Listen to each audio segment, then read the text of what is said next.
Hari ini kita berada dalam kitab pertama dalam Perjanjian Baru, Matius. Tetapi sebelum Matius, pada awalnya dari kasih yang sungguh dalam, Tuhan menciptakan dunia yang sungguh menakjubkan.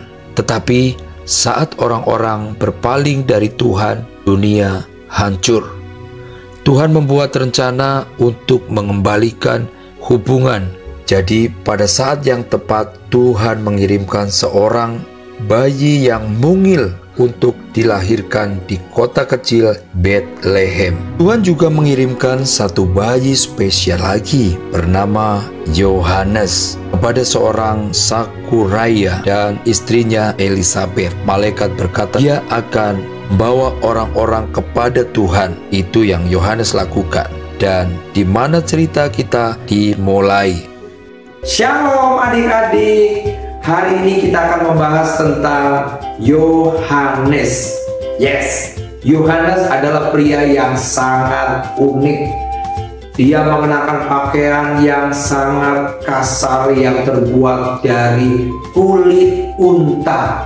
Dan makanannya dia makan dari mengkais belalang yang sangat renyah. Yohanes berkhotbah di depan orang banyak di tepi sungai Yordan. Dia memanggil semua orang untuk kembali kepada Tuhan untuk dibaptis sebagai tanda pertobatan. Saya membaptis kamu dengan air, tetapi akan ada orang yang lebih baik yang akan datang. Saya tidak cukup baik untuk melepas tali kasutnya. Dia akan membaptis kamu dengan Roh Kudus dan api. Kemudian Yesus sendiri turun ke sungai Yordan meminta Yohanes untuk membaptisnya. Tepat untuk kita melakukan ini dan melaksanakan rencana suci Tuhan. Saat Yesus muncul dari air, surga terbuka. Yohanes melihat Roh Allah ada pada Yesus sebagai burung merpati. Mereka mendengar suara dari Allah dari surga. Ini adalah anakku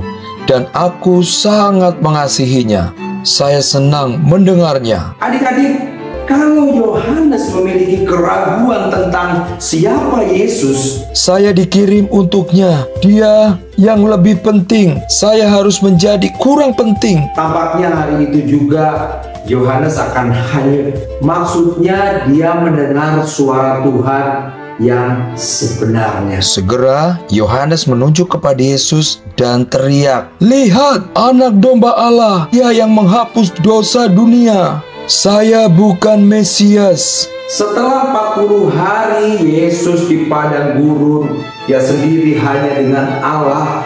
Lalu Yesus mulai mengumpulkan banyak orang, mulai mengumpulkan murid-murid untuk dia ajar dan dia dorong agar mereka tahu tentang siapa Allah. Dan Yohanes dengan senang hati dia menunjuk murid-muridnya, dia mendorong murid-muridnya untuk mengikuti Yesus. Yohanes tidak menghentikan pengajarannya sendiri. Dia tidak menutupnya. Bahkan dia terus mengajarkan kebenaran. Bahkan ketika berbicara pada pemimpin yang sangat kuat, sebenarnya Yohanes berhadapan langsung dengan Herodes. Dia adalah penguasa Yudea yang ditunjuk Romawi. "Anda telah melanggar hukum Tuhan Anda. Kamu pemakan belalang. Saya bisa melakukan apa yang saya inginkan." Nah, adik-adik, Herodes sangat marah dan dia menjebloskan Yohanes ke dalam penjara. Yohanes terbiasa hidup dengan leluasa, tapi hari ini Yohanes dipenjara di tempat yang sangat sempit, adik-adik. Yohanes berada dalam penjara. Dia berada di tempat yang sangat sempit dan cahaya lampu yang sangat redup.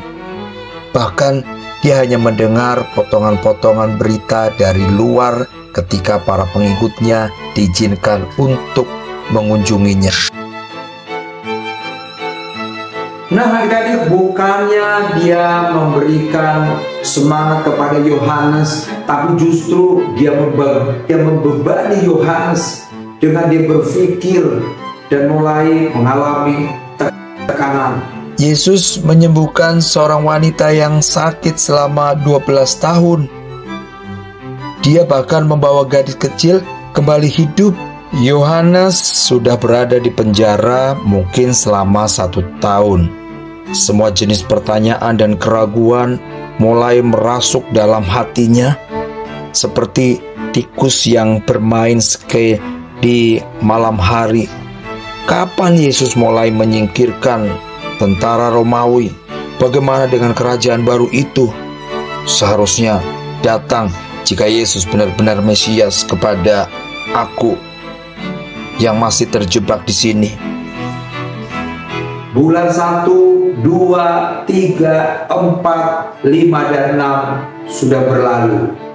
Pertanyaan-pertanyaan mulai menggerogoti Yohanes, padahal dia sudah mendengar suara Allah. Akhirnya Yohanes mengutus murid-muridnya untuk pergi kepada Yesus. Para pengikut Yohanes menemukan Yesus dikelilingi oleh kerumunan yang bersemangat, dan Yesus menjamah semua orang sakit, bahkan setiap penyakit keturunan.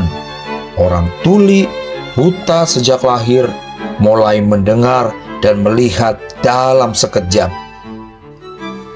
Pengikut Yohanes cari perhatian agar diri mereka didengar oleh Yesus. Tolong Yesus, Yohanes ingin tahu, apakah Anda yang seharusnya datang, atau haruskah aku mencari orang lain?